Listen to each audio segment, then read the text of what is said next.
क्या आपको पता है कि विवाह का योग कैसे बनता है? 6 वेदांगों में से एक बताया गया है ज्योतिष, जिसमें सभी ग्रहों के बारे में लिखा है। आपस में उनकी रिलेशनशिप, उनके एक-दूसरे पर इफ़ेक्ट क्या होते हैं, उसके बारे में बताया गया है। अब इसी मैकेनिज़्म को ईज़िली समझने के लिए सृष्टि करी गई और उस सृष्टि की कथाओं को लिखा गया पुराणों में, ताकि हम उसको बहुत अच्छे से समझ पाएँ। फॉर एग्ज़ाम्पल, बृहस्पति, शुक्राचार्य और देवयानी की कथा लेते हैं।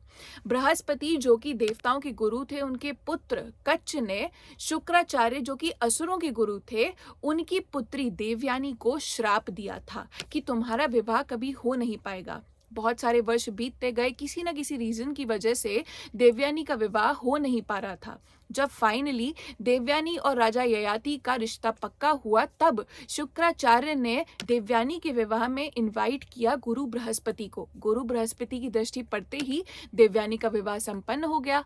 तो गुरु ने पूछा कि ऐसा कैसे हो सकता है जब इनको श्राप मिला हुआ है? शुक्राचार्य ने कहा, जब आपकी दृष्टि कहीं पर पड़ जाए और कोई कार्य संपन्न ना हो, ऐसा कैसे हो सकता है?